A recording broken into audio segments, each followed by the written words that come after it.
Anthony Albanese se torna o primeiro-ministro da Austrália em contraposição a Scott Morrison.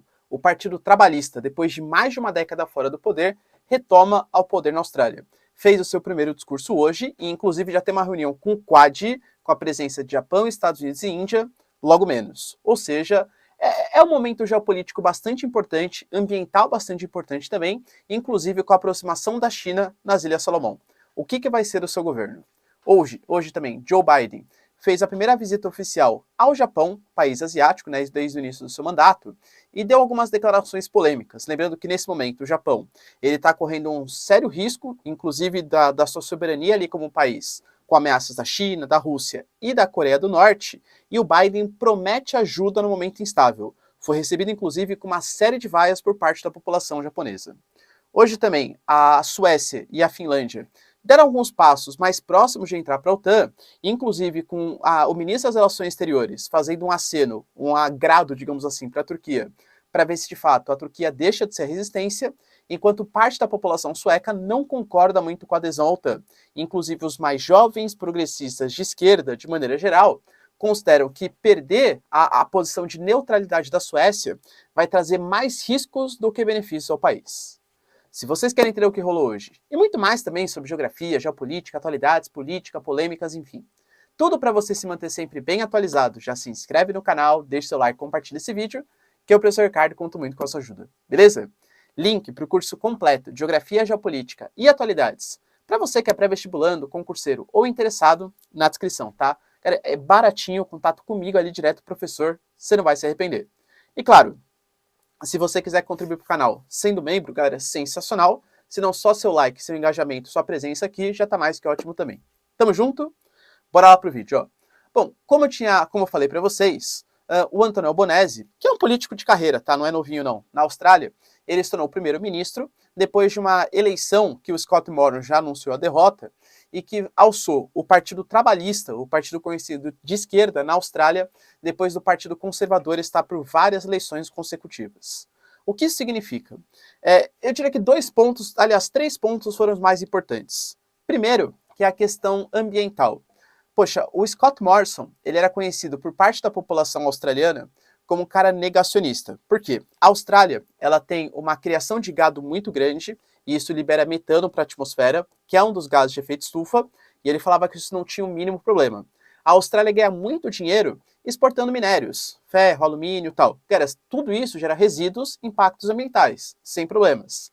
A matriz energética australiana é uma matriz energética baseada também muito em carvão mineral, e a Austrália inclusive exporta combustíveis fósseis. Então, dos países desenvolvidos, é um dos que mais libera combustíveis fósseis, gás carbônico para a atmosfera e metano per capita, por habitante. Lembrando que a população da Austrália ela é bem pequenininha. E a figura que o Scott Morrison tinha era um cara que não ligava muito para essas questões ambientais. Inclusive, numa fatídico dia, ele fez um pronunciamento ali no parlamento, com a presença de um carvão mineral nas mãos, exaltando o quanto o carvão era importante para a economia australiana. Só que nos últimos anos, a Austrália passou por secas, queimadas gigantescas, inundações muito fortes, principalmente na parte leste do país. Cara, hoje, por exemplo, existem seguradoras que não querem fazer seguro de casa em regiões que são mais afetadas por essas cheias. Por quê? Porque isso pode representar um perda de dinheiro para a seguradora. E essas casas estão desvalorizando. Ou seja, a segregação econômica e socioambiental, ela pode fazer com que essas áreas sejam ocupadas, marginalizadas para a população mais pobre.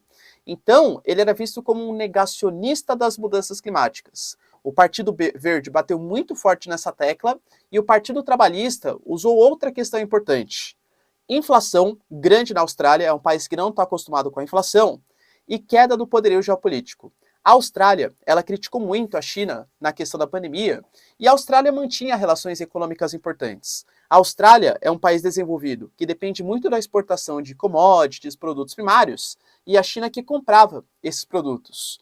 Quando Scott Morrison ele começou a criticar a postura da China na pandemia, a China boicotou produtos australianos. Isso comprometeu a economia da Austrália.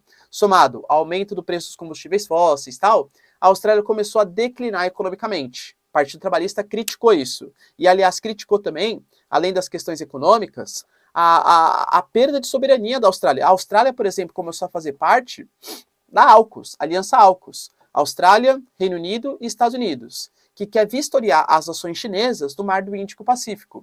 Sabe qual foi a consequência disso? Arranjou briga com a França, porque tinha se comprometido a importar, por exemplo, submarinos franceses, e vai aceitar submarinos agora de outros países por conta dessa aliança militar, e conseguiu também, bem ali na fronteira, não fronteira porque, né, enfim, é oceano, uma ilha, mas bem próximo do seu território, as Ilhas Salomão hoje, com uma proximidade militar e geopolítica muito grande com os chineses. Ou seja, a Austrália, segundo o Partido Trabalhista, e conseguiu convencer a opinião pública disso, estava perdida geopoliticamente, economicamente e ambientalmente.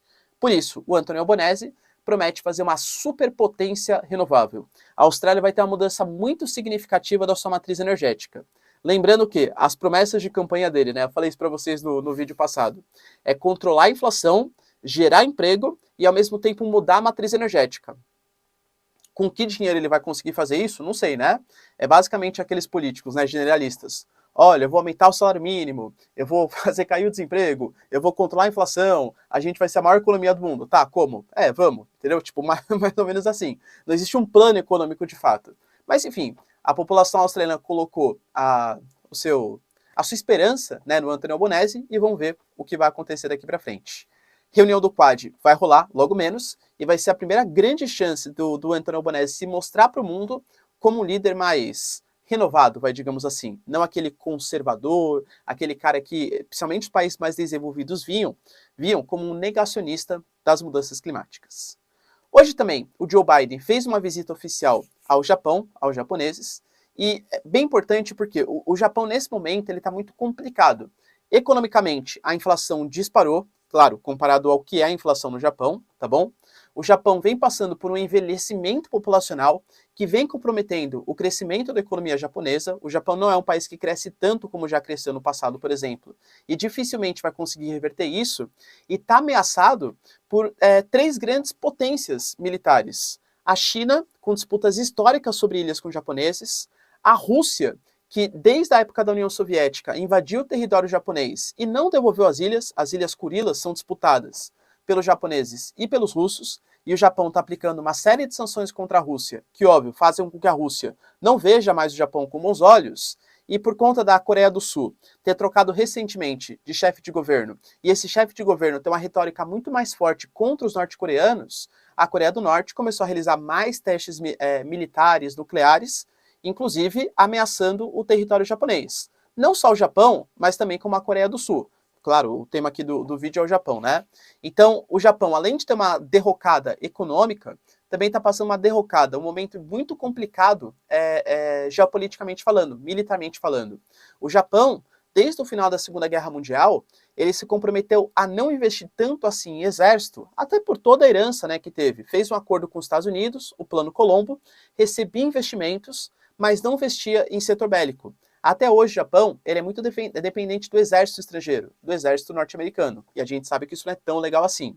Tanto que as previsões é que o Japão aumente para pelo menos 2% do PIB gastos com tecnologia militar. Para quê? Para fortalecer o seu hard power. Hoje o Japão fala fino, entre aspas, com a Coreia do Norte, que é um minúsculo geopolítico, enquanto o Japão, uma baita potência econômica, é obrigado a ficar subordinado aos interesses americanos. Então Biden, ele foi ali trocar uma ideia, né, com os japoneses, principalmente discutindo a possibilidade de expansão militar, acordos econômicos relacionados à área de tecnologia, repasse de verbas, tal. O Biden está querendo expandir um pouco mais sua influência geopolítica e também já vai ficar por lá para participar do Quad, que inclusive, né, presença da Índia, Austrália, Japão, Estados Unidos. Uma declaração preocupante que eu posso citar para vocês está relacionada, eu nem posso falar aqui no YouTube, né, mas a varitananã, olá, né, do macaco. É uma doença aí, né, enfim, que aparentemente é perigosa, e o Biden oficialmente falou que é uma coisa que pode comprometer a saúde pública mundial. Inclusive falou que os Estados Unidos, nesse momento, já está se preocupando com a produção da vacina. Ou seja, um chefe de Estado que está trazendo uma referência de uma doença que pode afetar também o mundo inteiro. Espero que não, né? Vamos aguardar aí cenas dos próximos capítulos. E para finalizar aqui o nosso vídeo, uma conversa importante acerca da entrada da Suécia e da Finlândia na OTAN. A Suécia, hoje, e aliás já vinha tendo recentemente, manifestações contrárias à adesão à OTAN. Professor, mas se você adere à OTAN, pô, você fica muito mais segura militarmente, tal, é os Estados Unidos que está protegendo o seu território. Só que parte da população enxerga isso não exatamente como um benefício, mas sim como um malefício. A Suécia, adotando uma certa postura de neutralidade, ela conseguia manter, por exemplo, acordos com a Rússia, fazia parte do Conselho Báltico, por exemplo, acordos com a União Europeia, acordos, por exemplo, com a OTAN. Então não tinha grandes problemas de relacionamento. Isso é o bom da postura de neutralidade. Ainda mais num país que tem um IDH altíssimo, como a Suécia tem, né? E aí a população considerou que é mais ou menos, né, inclusive foi essa imagem que eles utilizaram. O que a Suécia está fazendo nesse momento, sem discutir com a população, sem fazer um debate sério acerca da entrada da OTAN, é ir no supermercado quando você está com fome. Então você está desesperado, porque vem acontecendo um conflito, a Rússia invadindo a Ucrânia, não sei o que lá, e aí a população está num medo. Aí por conta desse medo, soluções instantâneas e rápidas vão ser tomadas. Ah, vamos entrar para a OTAN. Entende? A relação de ir no supermercado com fome. Então, quando você vai no supermercado com fome, você acaba comprando qualquer coisa porque está com medo, porque está com fome. Nesse momento, a Suécia pode aceitar qualquer coisa justamente por essa situação de instabilidade política. Então, saibam, não é um consenso entre a população sueca que vale a pena aderir à OTAN. Já no caso da Finlândia, hoje, o ministro das Relações Exteriores deu mais um passo em benefício da Turquia. A gente sabe que a Turquia ela está sendo um país que está relutando bastante em aceitar Finlândia e Suécia no bloco, mas pelo menos a Finlândia anunciou que ela corrobora e ela apoia os turcos na caçada ao PKK. O PKK, que é a liderança de um grupo curdo, que a Turquia considera como um grupo terrorista, né?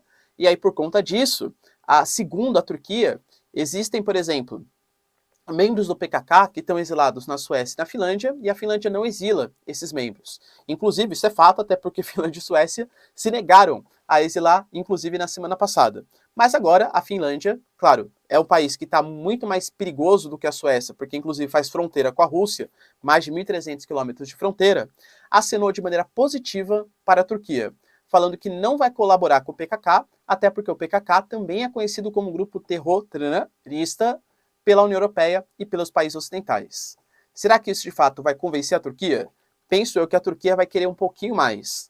Armas dos Estados Unidos e também garantias de exilados que a Turquia considere como terroristas. Beleza, pessoal? Deu para entender os aspectos mais importantes?